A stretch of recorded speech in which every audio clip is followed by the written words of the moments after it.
Encounter করা হবে না।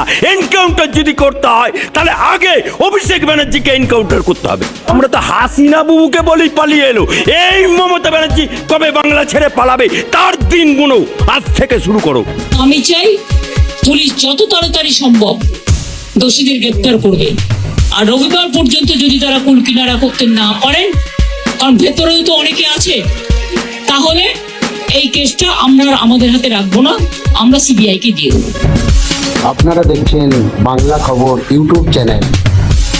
नहीं, मेरी लड़की ने सुसाइड कर दिया है, ये खबर आई है। हाथ जोड़ती रही माँ बाप, हाथ जोड़ते रहे, हमें एक बार दिखाओ, हमारी बच्ची का मुंह एक बार दिखाओ। हमको नहीं दिखाया गया।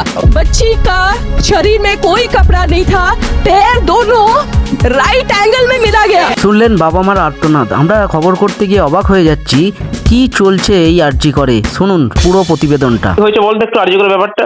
আরজি করে গোটা মুভমেন্টটা পুরোটাই মেকি, ঠিক আছে? ওটা প্রিন্সিপালই চালাচ্ছে অ্যান্ড প্রিন্সিপালের যারা সাকরেত তারাই চালাচ্ছে, আমাদেরকে ইয়ে করছে। মুভমেন্টের যে কোনো আলাদা ফেস হবে, অথরিটি যে কোনো স্টেপ নিচ্ছে না বা এরকম আজে বাজে কমেন্ট পাস করছে, এটার এগেনস্টে কিন্তু কিছু নেই, ঠিক আছে? এবং আমাদের উপর বাইরের লোকজন ডিপেন্ড করে এত কিছু করছে, অবভিয়াসলি ভালো লাগছে, বাট আমরা নিজেরাই সাস্টেনেবল নই, because RG Kar has a history of suppressing it's righteous movements, তোমরাও জানো দাদা। অ্যান্ড এখানে কালকে একটা ভিডিও এসেছিল যে একটা সিভিক ভলেন্টিয়ারকে অ্যারেস্ট করেছে, ওটা একটা স্কেপ গোট ছিল, ওটার সঙ্গে সঙ্গে আমরা হুইসেল ব্লো করেছি, বাট অথরিটি চেয়েছিল যে হ্যাঁ ওটাতে আমরা ভুলে যাব, কিন্তু ওরা তো জানে না যে অ্যাটলিস্ট সেইটুকু আইকিউ তো আছে যে মানুষ বুঝতে পারবে ওটা ওর পক্ষে করা সম্ভব কিনা। যে পোস্টমর্টম রিপোর্টে যেরকম ইনজুরিজ আছে দিদির, হ্যাঁ তাতে দাদা একজনের কাজ তো নয়, মিনিমাম 2 বা 3 জন। কারা হতে পারে, কি সাসপেক্ট করছিস তোর আরজি করে ছেলেরা? আমরা দাদা সাসপেক্ট করছি এটা ইন্টার্নের কাজ, ঠিক আছে? এবং যে ইন্টার্ন তার যথেষ্ট পলিটিক্যাল ব্যাকগ্রাউন্ড আছে, তার ফ্যামিলি মেম্বারও যথেষ্ট উচ্চ পদস্থ, ঠিক আছে? নাম নিতে পারবো না কারণ আমারই সমস্যা হয়ে যাবে, বাট না নাম নিতে হবে না, একদম নাম নিতে হবে না। না দাদা সেটাই, এবং তাকে প্রোটেকশন দেওয়ার জন্যই মানে খারাপ লাগছে ভাবতে যে আমার ব্যাচমেটই এরকম করতে পারে, এবং কলেজ অথরিটি এতটা নির্লজ্জ যে তাকে সেফগার্ড করার জন্য এত কটা গেমস খেলা হচ্ছে। গোটা মুভমেন্টটা আমাদের কলেজ অথরিটি রান করছে, ঠিক আছে? একটা যদি খারাপ টাইমে তোমার পাশে কেউ এসে দাঁড়ায়, জাস্ট মেয়েটা মেয়ে কি করছে, ও সে যখন ছড়ে যায় না, পুরো সবকিছু ভেঙে পড়ে যায়। সেটাই হবে, কাল বা পরশুর অপেক্ষা জাস্ট। আমি দাদা অ্যাজ এ ইন্টার্ন এটাই আর্জি জানাবো সবার কাছে যে আমাদের উপর ডিপেন্ড না করতে। এটা একটা মহিলা, একটা মা, একটা বোনের এরকম হয়েছে, কমন মানুষ যেন আমাদের পাশে আছে, বাকি কলেজটাও যেন আমাদের পাশে থাকে। আরজিকরের ইজ ডুমড। আরজিকর থেকে কিছু এক্সপেক্ট করো না। ক্রাইম সিন যেখানে হয়েছে, যেখানে সাসপেক্ট লুকিয়ে আছে, সে যে কেউ হতে পারে, অথরিটির হয়তো কোনো লোক, হ্যাঁ সে অথরিটির অবভিয়াসলি হয়তো নয়, তো সেখানে দাদা আমাদের থেকে কিছু এক্সপেক্ট করো না, এটাই বলার। তোমাদের সাথে দাদা অনেক দিনের সম্পর্ক, এইটুকু দাদা বলছি। আমাদের উপর কোনো এক্সপেকটেশন রাখো না, তোমাদের মতো করে যাও, আমাদের কোনো কথাও শুনো না। মানে তোমাদের পিজিটি আজকে এসেছিল, খুব ভালো লেগেছিল যে দাদা এসছে, তো আমাদের ছেলেপিলেরাই মানে সাইড থেকে করে দিয়েছে কাজকর্ম, হাত তুলেছে, পুলিশটাও সেখানে ইয়ে করেছে। অবভিয়াসলি না, যেখানে জেনারেল বডি মিটিং এ কিছু সুরাহ বেরোচ্ছে না, জেনারেল বডি মিটিং ডিলে করা হচ্ছে, সেখানে প্রিন্সিপাল ইটসেলফ এসে বলছে যে কেন ঘুমাবে রাতের বেলা, সেমিনার রুমটা কি ঘুমানোর জায়গা, যেখানে সিসিটিভি ফুটেজ লোপাট হয়ে যাচ্ছে, যেখানে পুলিশ এসে ফার্স্ট স্টেটমেন্ট দিচ্ছে না এটা তো সুসাইড, যেখানে তোমার কাউন্সিল কমিটি যেটা হয়েছে সেখানে সাইকিয়াট্রিক এইচওডি কে রাখা হয়েছে জাস্ট টু প্রুভ দ্যাট দিদি ওয়াজ এ সাইকিক পেশেন্ট। আমার নিজের পার্সোনাল কনভারসেশন হয়েছে দিদির সাথে অনেকবার, দিদি ওয়াজ অ্যাবসলিউটলি নর্মাল। আমরা শোনাবো রাজনৈতিক নেতাদের মতামত। শারীরিক নির্যাতন করে পোস্টমর্টম রিপোর্ট কি বলবে জানার দরকার নেই। As a responsible opposition leader আমি গোটা রাজ্যের ছাত্র সমাজকে বলছি যে মাঠে নামুন, পুরো রাজ্যের মানুষ আপনাদের সাথে আছে, এবং ইমিডিয়েটলি স্টেট গভর্নমেন্টের উচিত সিবিআই কে কেস হ্যান্ড ওভার করে দেওয়া। আর যদি না করেন, ওরা করবে না, তাহলে পরিবারকে বলবো যে আপনারা কোর্টের দ্বারস্থ হন। যে অভিযোগ গুরুতর, তদন্ত হবে। পুলিশ প্রশাসন অত্যন্ত তৎপরতার সাথে তদন্ত শুরু করেছে। নিশ্চিত থাকুন যদি এর সাথে কারোর কোনো যোগসাজশ পাওয়া যায়, যদি অভিযুক্ত বা যদি দোষী বলে কেউ প্রমাণিত হয়, সে পার পাবে না, এটা দায়িত্ব নিয়ে বলা যাচ্ছে। হঠাৎই খবর পাওয়া গেল আরজিকর মেডিকেল কলেজে একটি মহিলা ডাক্তারের মৃতদেহ পাওয়া গেছে। তদন্ত হলো, প্রাথমিক তদন্তে পুলিশ বলল এটা সুসাইড। তারপরে তদন্ত হলো, পোস্টমর্টম হলো, অনেক কিছু হলো, হওয়ার পর কেস চলে গেল সিবিআইয়ের হাতে।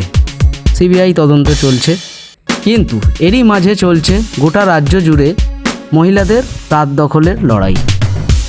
এই মৃত মহিলাকে ধর্ষণ করে খুনের অভিযোগের প্রতিবাদে গোটা রাজ্য জুড়ে চলছে প্রতিবাদ মিছিল। এর শাস্তি চাই, এর বিচার চাই। কার্যত দেখাই যাচ্ছে মহিলা ডাক্তারদের নিরাপত্তার অভাবে, সাধারণ মানুষের নিরাপত্তার অভাবে সাধারণ মানুষ, ডাক্তার সকলে মিলে সমবেত হয়ে আজকে রাজ্যে রাজ্যে মানুষের রাস্তার মধ্যে প্রতিবাদ মিছিল চলছে। তো সেই প্রতিবাদ মিছিলে বিরোধী দলনেতা শুভেন্দু অধিকারী কী বললেন শুনলেন, এবং শুনলেন শান্তনু বাবু কী বললেন। এই প্রতিবাদে সামিল হয়েছেন উকিলবাবুরাও। সেই উকিলবাবু আলী আফজাল কি বললেন তার বক্তব্য শোনাবো আপনাদের। চাই মমতা ব্যানার্জি কি ডেডলাইন বাঁধলো, ওটা তো নটঙ্কি। হাতির দুটো দাঁত থাকে, একটা দেখানে গেলিয়ে আর একটা খানে গেলিয়ে। আমাদের মুখ্যমন্ত্রীর দুটো দাঁত, একটা দেখানে গেলিয়ে আর একটা খানে গেলিয়ে। অর্থাৎ এই 5 দিনের মধ্যে সমস্ত প্রমাণ সব লোপাট করে দেবে, দিয়ে তারপরে সিবিআই তদন্ত কিছু পাবে না। তখন বলবে সিবিআই নিয়ে কি হলো, এই কথা তো বলবে। আজকে এই মামলাটা সিবিআই তদন্ত উনি দিলেও যাবে, না দিলেও যাবে। সে মরে গেল, পুলিশ সঙ্গে সঙ্গে গিয়ে বলে দিল এটা আত্মহত্যা। আত্মহত্যা আজকে কি করে হয়? যে মেয়েটি মরে গেল তাকে নিয়ে গিয়ে তাড়াতাড়ি পিএম। তার মানে কি ডালমে কুচ কালায়? আমরা কোনো কথা শুনতে চাই না, আমরা চাই এর মাতাকে ধরতে। ওর সঞ্জয় ফঞ্জয় চলবে না। এরকম সঞ্জয় প্রতিটা মেডিকেলে আছে, এরকম সঞ্জয় প্রতিটা মেডিকেলে আছে, আর প্রতিটা মেডিকেলে মাফিয়া চলছে। এই মাফিয়া রাজ চালাচ্ছে নির্মল মাঝি, ডাক্তার শান্তনু, এবং এর রিপোর্ট এখানকার সমস্ত এই যে মাফিয়ারা টাকা তোলে, মেডিকেলের মাধ্যম দিয়ে যে টাকা তোলে এবং মেডিকেলের মাধ্যমে যে মাফিয়াগিরি চলছে, সে মাফিয়াগিরির মাথা চাইছি। এ মাফিয়া কালীঘাটে বসে আছে না কামাকিস্তিতে বসে আছে? দুধকে দুধ পানি চাই। শুধু সিবিআই তদন্ত না, সিবিআই তদন্তের সাথে ইডি তদন্তও চাই, কারণ এখানে দুর্নীতি, টাকার দুর্নীতিও খেলা চলছে। তাই আমরা সিবিআই তদন্ত চাই এবং ইডি তদন্ত চাই। আলালের ঘরের দুলাল, ভুয়ো 7 লক্ষ ভোটে জেতা এবং সব কিছুর মাথা, গরু চোরের মাথা, বালি চোরের মাথা, কাকুর বস, সবারই মাথা ভুয়ো MBA ডিগ্রি বালা। এই মালটা অভিষেক ব্যানার্জি যবে থেকে এসছে এই বাংলার বুকে রাজনীতির ময়দানে, তবে থেকে এরকম দুর্নীতি চলছে। আর সে আবার বলছে এনকাউন্টার। ও অভিষেক বাবু, যখন অন্য রাজ্যে এনকাউন্টার হয়, তোমার দল, তোমরা তো রাস্তায় মোমবাতি নিয়ে নেব, নির্ভয়া কাণ্ডেতেও মোমবাতি নিয়ে নেমে গেলে, আজকে এনকাউন্টারের গল্প বলছে কেন? ডালমে কুচ কালা হয়, তোমাকেও টানা হবে। এ মালের সাথে তুমি জড়িত আছো বলে আগেই মালটাকে ফিনিশ করতে চাইছো না? আরে সঞ্জয় রায় তো বলির ফাঁটা হয়েছেই, একে তো ধনঞ্জয় করার চেষ্টা চলছে।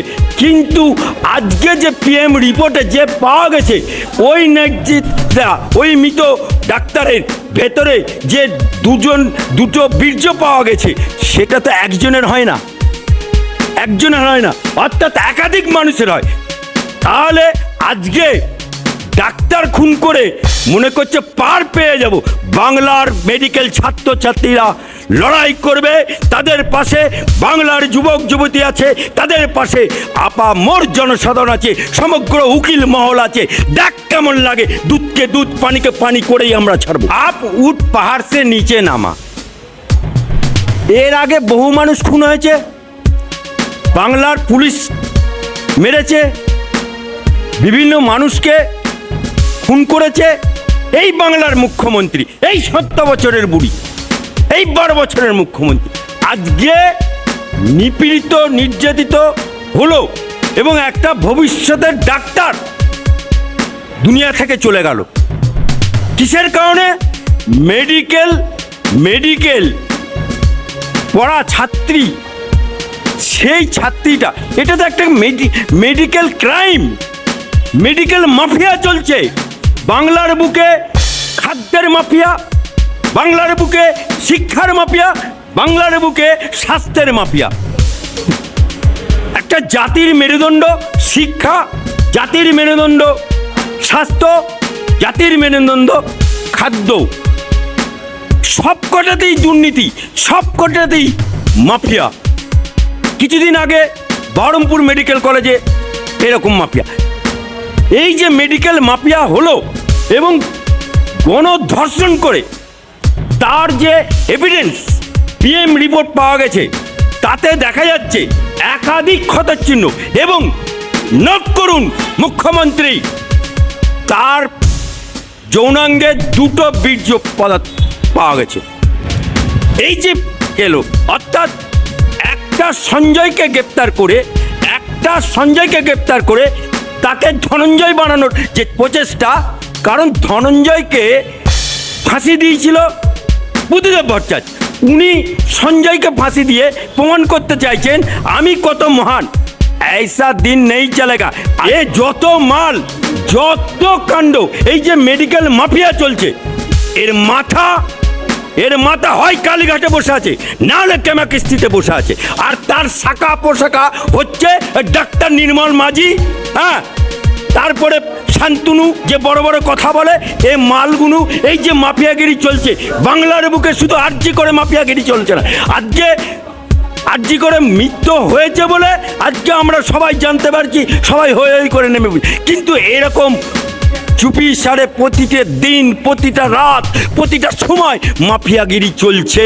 এর নায়ককে, এর মাথাকে খুঁজে বার করতে, অধ্যক্ষ এগুলো তো ওই একটা বাংলায় কথা আছে, ভেড়া লড়ে খোটার জোরে। এই ভেড়াগুলো, এই যে অধ্যক্ষ সুপার এগুলো তো ভেড়া হয়ে গেছে। এদের খোঁটা হচ্ছে ওই হয় কালীঘাট, না হলে নবান্ন, না হলে ক্যামাকিস্তি। তাই এই ভেড়াগুলো যে লড়ছে, এই যে সুপার টুপার বদলি ফদলি এগুলো এখন যে করছে, এগুলো তো আইওয়াসের কথা, আইওয়াস হচ্ছে। আজকে নির্যাতিতার বাড়িতে তুমি গেলে কেন? যখন বাংলার ডাক্তাররা, বাংলার ছাত্ররা, প্রতিটা মেডিকেলের ছাত্রছাত্রীরা তাদের বুকের জ্বালা, বুকের যন্ত্রণা আর সহ্য করতে পারছে না, লড়তে লড়তে আজকে প্রতিটা ডাক্তারের পিঠ থেকে গেছে। আরে অগ্রগতি পাওয়া যাবে না, এটাই জন্যই তো আমরা তড়িঘড়ি ইডি সিবিআই দাবি চাইছি। কারণ 5 দিন উনি ডেডলাইন দিয়েছে। কেউ বলছে এনকাউন্টার করে দাও, হ্যাঁ, কেউ বলছে আরে এনকাউন্টার করলে শাহজাহানকে কেন করলেন এনকাউন্টার? হ্যাঁ, কেন করলেন রাকিবুলকে সাজে এনকাউন্টার? তখন তো শাক দিয়ে মাছ ঢাকার চেষ্টা করলে। কেন মুসলমান বলে? হ্যাঁ, মুসলমান ভোটে জিতে আছে বলে লজ্জা করে না? বেহার নির্লজ্জ। কি ভাইরাল হচ্ছে, কি পরিষ্কার বলে দিচ্ছি, পিএম রিপোর্টে অনেকগুলো আঘাতের চিহ্ন এসছে এবং তার ওই নির্যাতিতা যে ধর্ষিতা হয়েছে তার প্রমাণ, তার বীর্য 2টো পাওয়া গেছে। This is the proof. এই প্রুফের দ্বারাই মাথাকে ধরবে। কিন্তু বিড়ালকে যদি মাছ বাঁচতে দাও, মাছ বাঁচা হবে? বিড়াল কোনোদিন মাছ বাঁচতে পারে না। তাই এই নিকম্মা, এই লাউগাছ পুলিশ, এই দলদাস পুলিশ এর ওপর ভরসা নেই। ইডি, সিবিআই এবং সাথে সাথে আমরা শুধু সিবিআই চাইছি না, কারণ মেডিকেল মাফিয়াগিরি চলছে। শুধু আরজি কর না, সমগ্র বাংলার বুকে মেডিকেল মাফিয়া চলছে। এই মাফিয়া রাজ খতম করার জন্য আজকে আমরা ইডি সিবিআই তদন্তের দাবিতে আমার মহামান্য আদালতে মামলা হয়েছে। আগামীকাল শুনানি হবে। দেখ কেমন লাগে, দেখা যাবে। বিড়ালকে মাছ বাঁচতে দিলে তবে তো মাছটা ঠিক মতো বাঁচা হবে। বিড়াল কোনোদিন মাছ বাঁচে? অর্থাৎ যে ব্যক্তিটি হত্যা হলো সেই মেডিকেল অফিসেই যদি পিএম হয়, তাহলে কি ঠিকমতো পিএম পাওয়া যাবে? তবু ছাত্ররা আন্দোলনে নেমেছে বলে আজকে কিছুটা 1 পো দুধে 7 পো পানি মেশাতে গিয়েও কিছুটা দুধ ধরা পড়েছে। তাই আজকে এতগুলো আঘাতের চিহ্ন পাওয়া গেল, এতগুলো ধর্ষণের চিহ্ন পাওয়া গেল। এই মাথাটাকে ধরতে চায়। আমরা একটা সঞ্জয়কে ধনঞ্জয় হতে দিতে চাই না। আমরা বাংলার মাথাকে চাই। আমরা মেডিকেলের মাফিয়াগিরি মেন মাথাগুলোকে চাই। আর এই মেন মাথাগুলোকে जब तक जेल में नहीं देखेगा तब तक বাংলার ডাক্তাররা শান্ত হবে না। কার কথা বলছেন বলুন তো? ছিনাল ঘোষের কথা, হ্যাঁ, যে নাকি নন ম্যাট্রিক সাংবাদিক, যার কোনো সাংবাদিকতার কোনো যোগ্যতা নেই, সে আবার এখন তৃণমূলের এই মালটা, এই ছিনাল ঘোষ কি বলেছিল কালীঘাটে যখন জেলে ছিল, এক গাল দাঁড়িয়ে রেখে পিজেন ভ্যান বাজিয়ে বলেছিল তৃণমূল চোর, বলেছিল সমস্ত সাওদা নাওদার টাকা কোথায় আছে, কালীঘাটে আছে। সেই মালটার কথা এখন কেউ বিশ্বাস করবে? হ্যাঁ, এ মালটা তো না ঘাটকা না ঘাটকা, এ মালটা তো গোল আলু, আলুর দমেও চলে, বিরিয়ানিতেও চলে। এ মালটার কথা কেউ বিশ্বাস করে? আপনারা দেখছেন বাংলা খবর ইউটিউব চ্যানেল।